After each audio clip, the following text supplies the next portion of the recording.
네,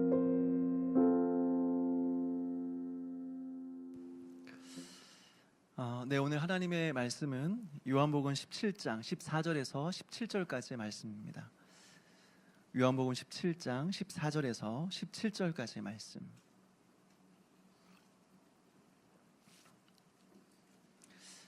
저 한 절 여러분 한 절 교독하겠습니다. 저부터 읽겠습니다. 내가 아버지의 말씀을 그들에게 주었사오매 세상이 그들을 미워하였사오니 이는 내가 세상에 속하지 아니함 같이 그들도 세상에 속하지 아니함으로 인함이니이다.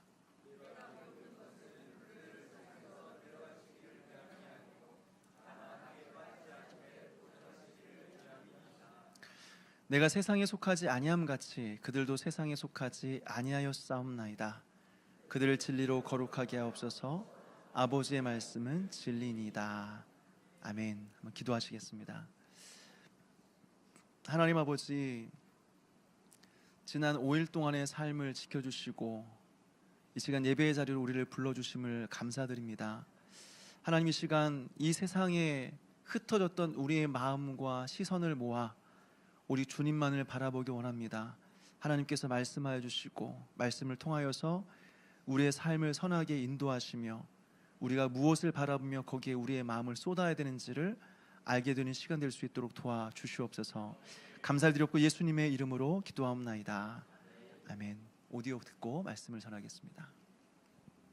내가 꿈에서 보니 두 사람이 광야를 빠져나갈 즈음 저 앞에 마을이 보이기 시작했다. 그 마을의 이름은 허영이었는데 그곳에서는 1년 내내 허영의 시장이 열리고 있었다. 허영의 시장이라 불리는 이유는 이 마을의 지형도 이곳에서 파는 물건도 모두 허황됐기 때문이다. 이곳으로 모여드는 사람들까지도 다 허영 덩어리였다. 다가올 일은 다 헛되도다 라고 말한 현자의 말대로였다. 이 시장은 최근에 세워진 것이 아니라 오래전부터 계속 열리던 시장이었다. 이 시장의 유래는 이러하다.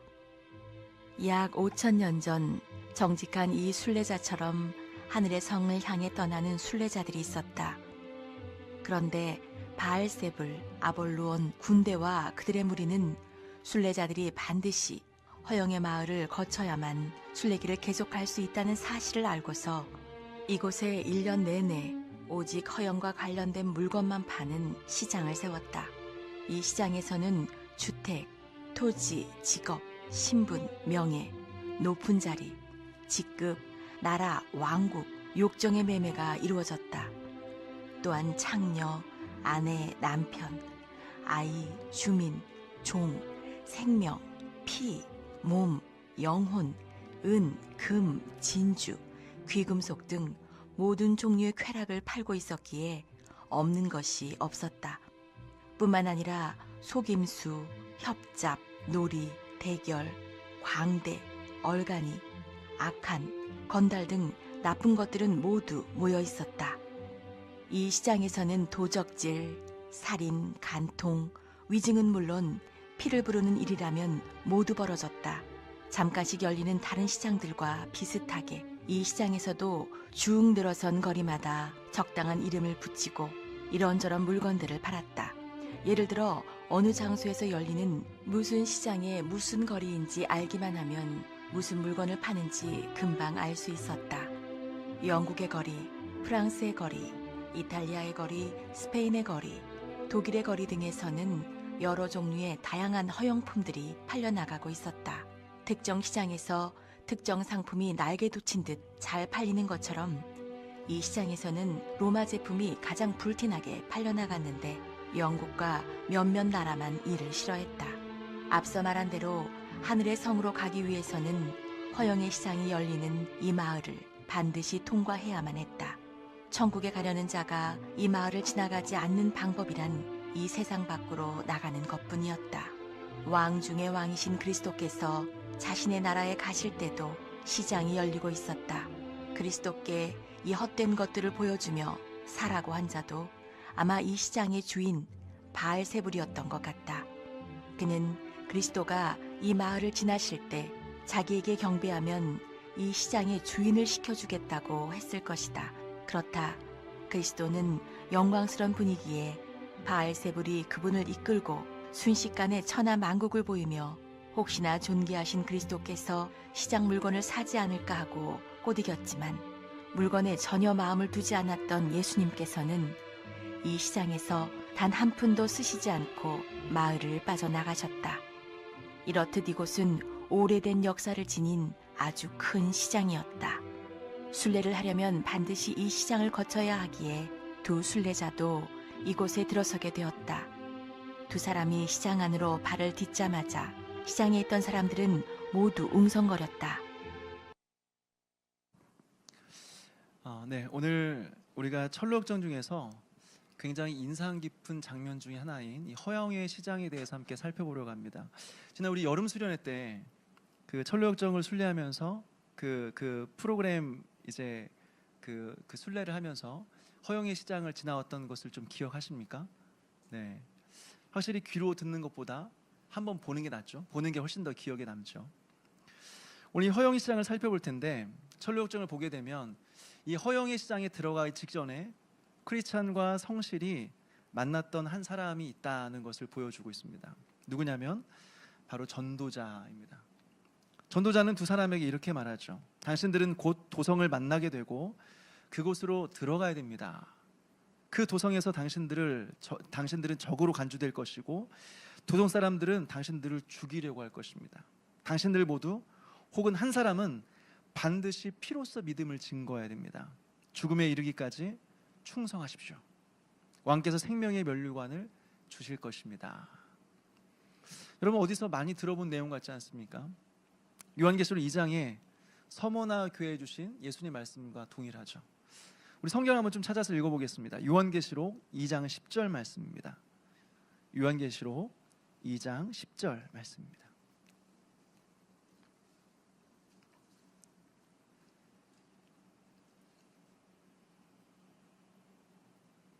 우리 같이 읽겠습니다. 시작. 너는 장차 받을 고난을 두려워하지 말라. 볼지어다 마귀와 장차 너희 가운데에서 몇 사람을 옥에 던져 시험을 받게 하느니 너희가 10일 동안 환난을 받으리라. 내가 죽도록 충성하라. 그리하면 내가 생명의 관을 내게 주리라. 아멘. 여러분 여기에는 두 가지의 강조점이 있다고 생각이 되어집니다. 첫째는 하나님께서는 고난 앞서서 우리의 마음을 준비하신다라고 하는 거죠. 고난에 앞서 우리의 마음을 준비하신다라고 하는 거예요. 사실 우리가 동의하지 않을 수 있겠지만요, 여러분 고난은 축복입니다. 그러나 이 고난은 준비된 자들에게만 축복입니다. 준비되지 않은 자들에게는 결코 고난은 축복이 될 수 없습니다. 그래서 하나님은 우리에게 복을 주시기 위해서 우리를 고난으로 인도하시는데, 그런데 먼저는 전도자와 같은 사람을 보내셔서 먼저 우리의 마음을 준비하신다. 고난에 앞서 우리의 마음을 준비하신다라고 하는 거예요. 둘째로 하나님께서는 우리에게 은혜를 주시는 것은 고난을 받게 하기 위함이다라고 하는 거죠. 빌립보서 1장 29절 말씀 한번 찾아서 읽겠습니다. 빌립보서 1장 29절 말씀입니다.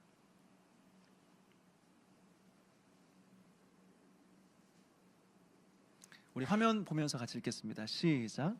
그리스도를 위하여 너에게 은혜를 주신 것은 다만 그를 믿을 뿐 아니라 또한 그를 위하여 고난도 받게 하려 하심이라. 아멘.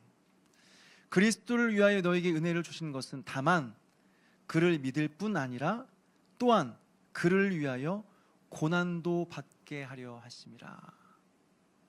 여러분은 오늘 왜 이 자리에 오셨습니까?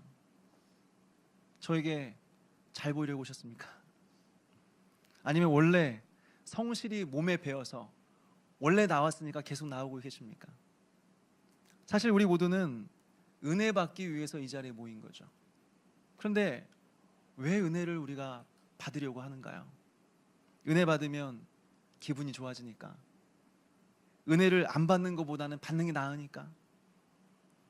성경은 우리에게 분명히 가르쳐주고 있습니다. 그리스도를 위하여 너희에게 은혜를 주신 것은 그리스도를 위하여 고난도 받게 하려 하심이라. 하나님께서 우리에게 은혜를 주신 것은 그리스도를 위하여 고난을 받게 하기 위해서 우리에게 은혜를 주셨다는 거예요. 그렇다면 여러분 분명하지 않습니까? 왜 우리가 은혜가 없을까요? 왜 우리가 은혜의 자리에 계속해서 앉아 있음에도 불구하고 왜 남들처럼 우리는 은혜를 못 받는 걸까요? 어차피 은혜를 못 받아도 어차피 은혜에 합당한 삶을 안 살 거니까요. 우리에게 절대적인 하나님의 은혜가 사실 필요가 없으니까요. 그래서 은혜가 없는 것입니다.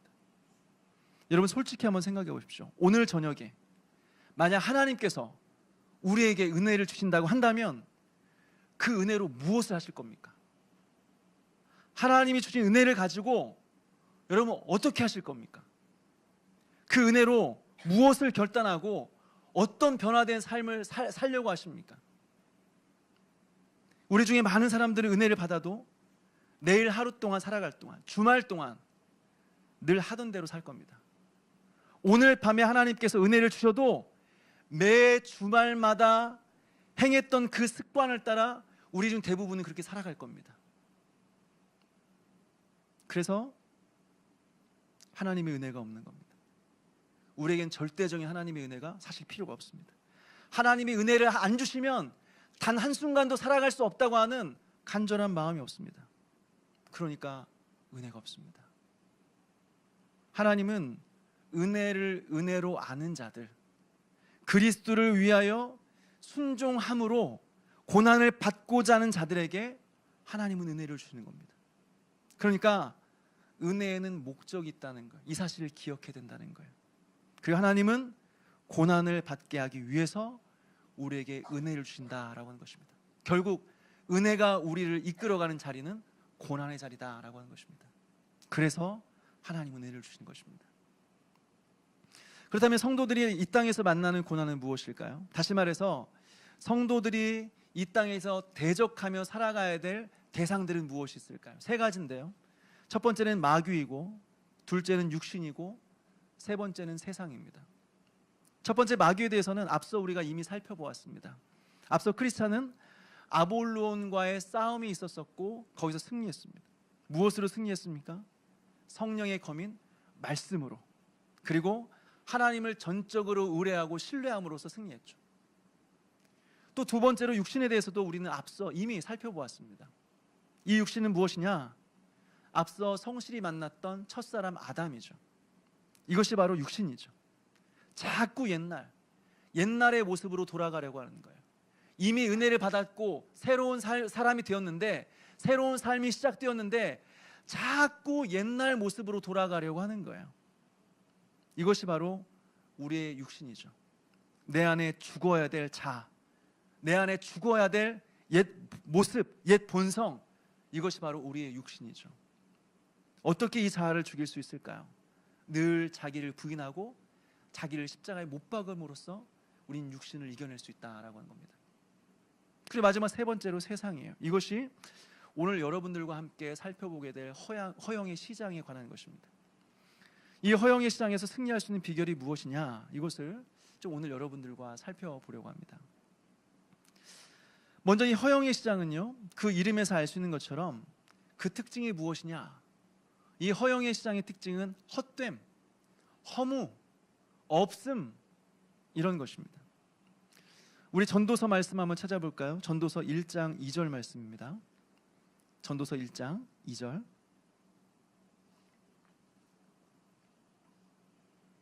우리 화면에 나온 대로 한번 같이 읽겠습니다. 시작.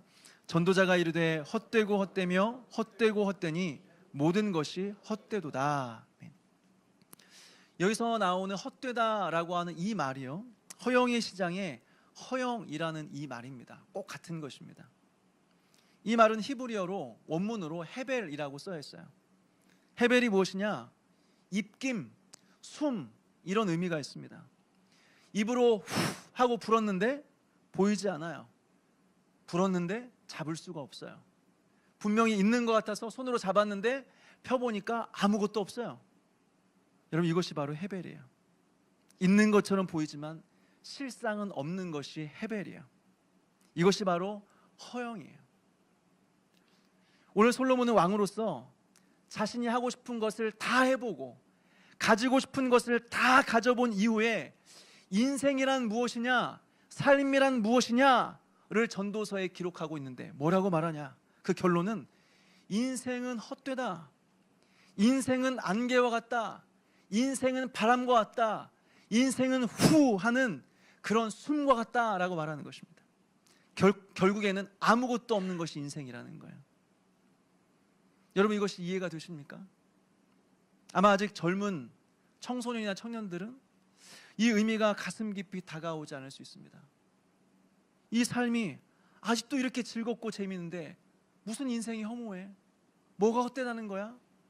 마음에 다가오지 않을 수 있죠. 그런데 한번 생각해 보십시오. 일산 한사랑교회 이 건물이 지어진 지가 한 30년이 되었다고 그래요. 그리고 그래서 아마 한 20년 뒤에는 이 건물을 다 부수고 다시 지어야 된다라는 생각이 듭니다. 그렇지만 우리 기준에서 본다고 한다면, 그러니까 한 80년에서 90년의 인생을 살아가는 우리의 눈으로 보게 된다면 이 건물은 그래도 여기에 꽤 오래 있는 거예요. 한 50년 이곳에 있다고 한다면 굉장히 오랜 시간이 있는 거죠. 그런데 시간을 한번 늘려보는 것입니다. 우리가 한 1000년을 산다고 한번 생각해 보십시오. 우리가 한 1000년을 산다면 그 시간에 비해서 이 건물이 세워 있는 이 50년 정도의 시간은 꽤 짧은 시간이 될 겁니다. 그런데 시간을 좀 더 늘려보는 거죠. 우리가 한 10,000년을 산다고 한번 생각해 보십시오. 그럼 어떨까요? 이 건물이 세워져 있는 50년이라는 시간은 굉장히 짧은 시간이 될 겁니다.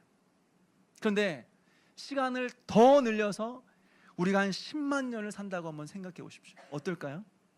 50년이라는 시간은 순간에 지나가지 않을까요? 더 늘려서 그 시간을 무한대로 한번 늘려본다고 생각해 보십시오. 그럼 50년이라는 시간, 그리고 50년 동안 있는 이 건물은요, 무한대로 시간을 늘린 그 관점에서 본다면 이 50년의 시간과 이 건물은 없는 것과 같은 것입니다. 이렇게 우리가 시간을 늘려서 영혼의 관점으로 이 세상을 보게 되면요, 이 세상은 없는 것과 같습니다. 정확히 말하면 없는 것입니다. 그래서 여러분, 이 세상을 사랑하는 것은 없는 것을 사랑하는 것입니다. 이 세상을 사랑하는 것은 없는 것을 사랑하는 거예요. 한번 따라서 해볼까요? 이 세상을 사랑하는 것은 없는 것을 사랑하는 것입니다. 그러니까 여러분, 이 세상을 향한 사랑의 결과가 무엇이냐? 허무함입니다. 형체가 없는, 실상은 없는 것을 사랑했기 때문에, 이것이 세상이기 때문에 세상을 사랑한 결과가 아무것도 없는 허무함이라고 하는 거예요. 이것은 당연한 귀결, 당연한 결론이라고 하는 것이죠. 이것을 우리는 죽기 전에 경험을 합니다. 우리가 죽음이라고 하는 그 영혼과 맞닿아 있을 때, 죽음이라고 하는 영원과 맞닿아 있을 때 우리는 비로소 이 현실이 제대로 보이기 시작합니다. 죽음 가까이 있는 사람들이 죽음 직전에 공통적으로 깨닫게 되는 것은 무엇일까요? 내가 지금까지 중요하다고 생각하며 살아왔던 것이 사실은 중요한 것이 아니었구나. 내가 지금까지 중요하다고 생각하며 살았는데 사실은 모든 것이 하나도 중요한 것이 아니었구나라는 것을 깨닫게 된다는 거예요. 이 땅에서는 살아있는 동안에는 한 푼이라도 더 벌기 위해서 아둥바둥하며 살았는데 죽음 앞에 있어 보니 한 푼이라도 더 버는 것이 중요한 것은 아니었구나. 20평대 살았던 사람이 30평대 아파트를 마련하고 30평대 아파트 사는 사람들이 40평대 아파트로 옮겨가는 것, 이것이 살아있는 동안 우리에겐 너무나 중요한 문제라고 생각이 되었는데 죽음을 앞두고 있으니까, 이제 며칠 뒤에 내가 죽는다고 생각을 해보니까 이 죽음 앞에서 생각해보니 하나도 중요한 것이 아니었구나 깨닫게 된다는 거예요. 그러면 죽음을 앞두고 있는 사람들은 무슨 생각을 할까요? 들어보니까 죽음을 앞둔 사람들이 후회하는 것은 딱 하나래요. 사랑하는 사람과 조금 더 많은 시간을 보냈으면 좋았을 것을. 이거 위에 중요한 것은 하나도 없대요. 사랑 여러분, 이 세상에서 그렇게 화려하고 강력했던 제국이었던 그 로마, 지금 어디에 있습니까?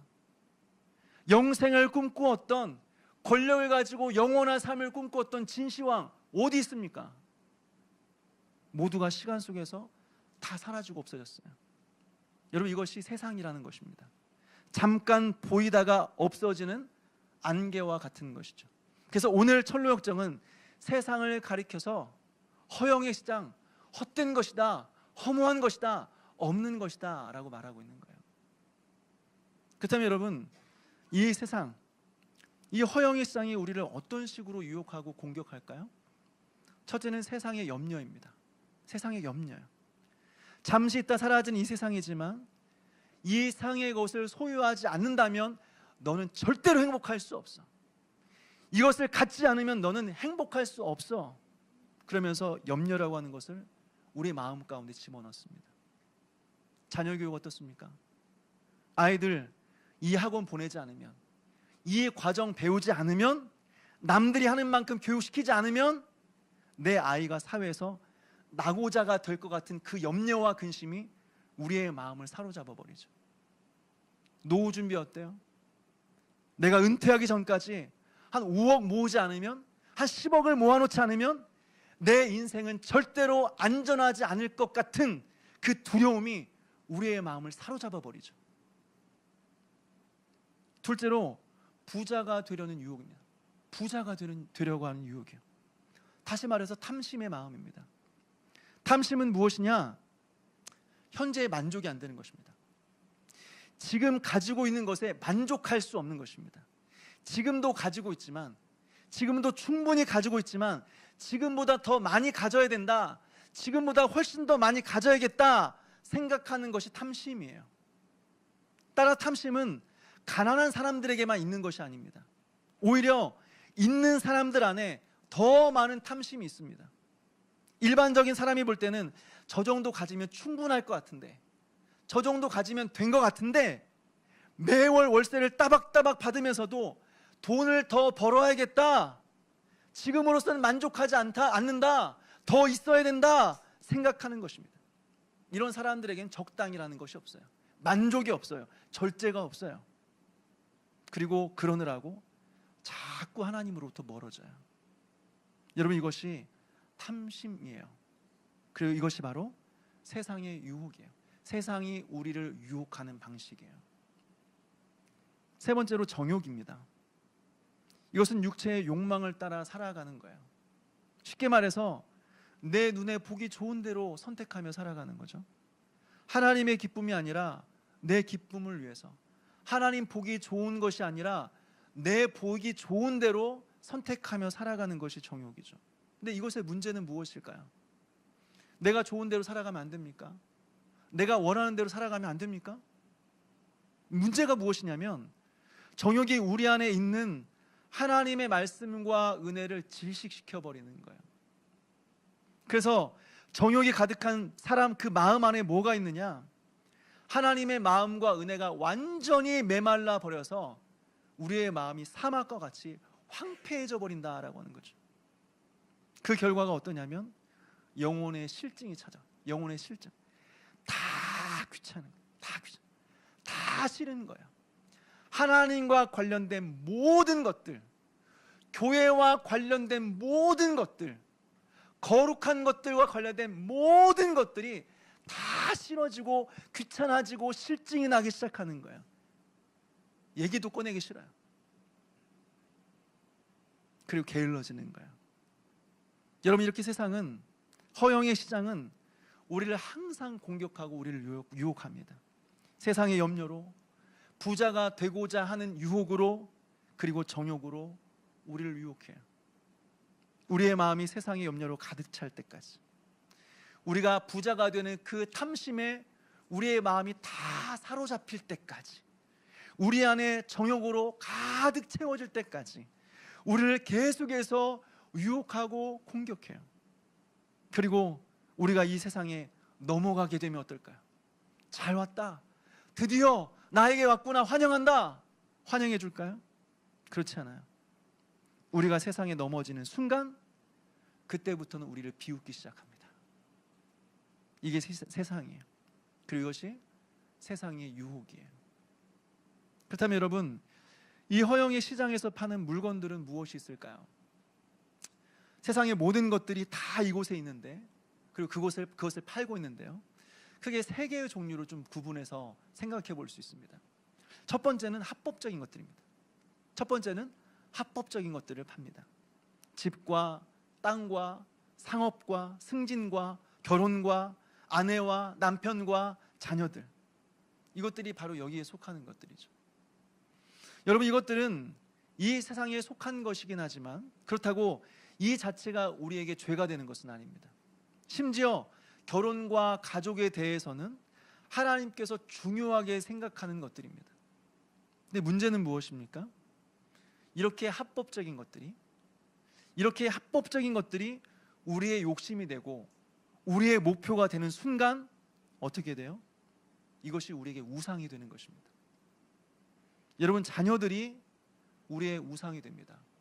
굉장히 위험한 것 중에 하나가 자녀입니다. 자녀 문제만큼 자유로운 사람 우리 중에 몇 명 없습니다. 자녀가 우리의 우상입니다. 어릴 때 저희 어머니는 저에게 항상 하시는 말씀이 무엇이냐면, 재현아, 내가 너를 너무 사랑한다. 내가 너를 하나님 다음으로 너무 사랑한다. 그러니까 너 비뚤어지면 엄마 못 살아.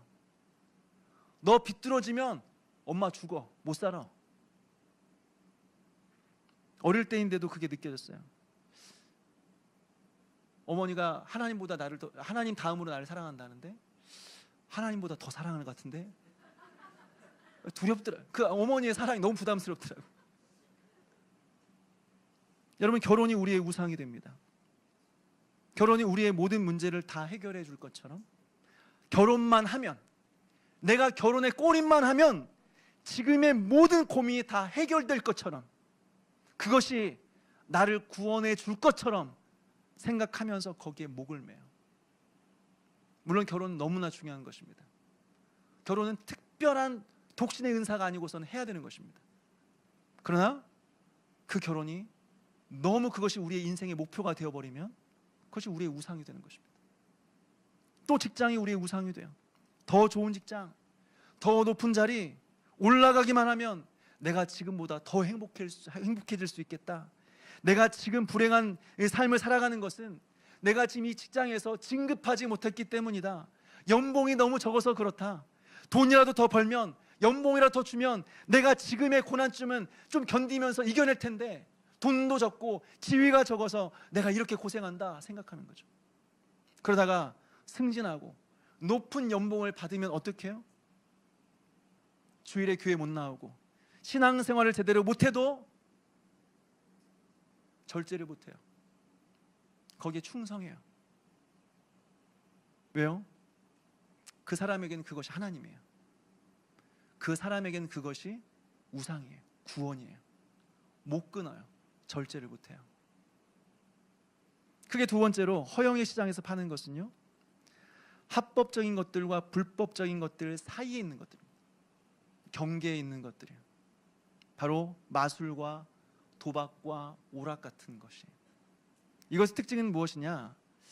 이것은 명백하게 죄다라고 말할 수는 없지만 그렇다고 좋은 것도 아니에요. 권장할 만한 것이 아니다라고 하는 것이죠. 대부분 이것들의 특징은 무엇이냐면 우리를 헛된 것들에 마음을 두게 만드는 것들이에요. 그래서 우리의 영혼을 파괴해버려요. 우리의 영혼을 잠들게 만들어요. 여러분, 도박은 어떻습니까? 제가 카지노에 가본 적은 없습니다. 그렇지만 제가 들어보니까 카지노에는 세 가지가 없대요. 여러분 아십니까? 저도 들어봤어요. 시계가 없고 창문이 없고 거울이 없대요. 이 세 가지는 무엇이냐? 시간의 흐름을 알 수 있도록 만드는 것입니다. 근데 이것이 없다는 것은 거기에 들어가면 시간의 흐름을 알 수 없다는 거예요. 또 거기에 들어가면 거울이 없어서 자기 자신을 볼 수 없다는 거예요. 내가 누구인지, 나의 인생의 목적은 무엇인지, 나는 무엇을 위해 살아가는 사람인지 생각하지 못한다는 거예요. 그래서 계속해서 허무한 데 시간을 허비하며 살아가도록 만들게 한다라고 하는 거죠. 이것이 도박 같은 것입니다. 오늘날 이런 것들이 무엇이에요? 여러분, 우리 가까이에 있습니다. 휴대폰입니다. 휴대폰을 손에서 놓는 순간 여러분, 금단 현상이 찾아오기 시작합니다. 몹시 불안해지기 시작하죠. 아무것도 안 해도 일단 휴대폰이 내 손에 있어야 됩니다. 그러면서 오는 문자 확인하면서 답장하고 인터넷 뒤지고 뭐 동영상 하면서 뭐라도 봐야 마음의 평안함이 찾아오는 거죠. 그런데 휴대폰이 손에서 떨어진다? 떨어지는 순간 우리의 마음의 평안은 사라집니다. 불안해집니다.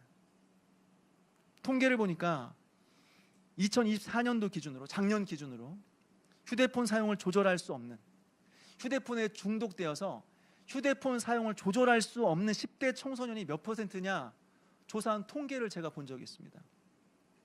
여러분 몇 %가 것 같습니까?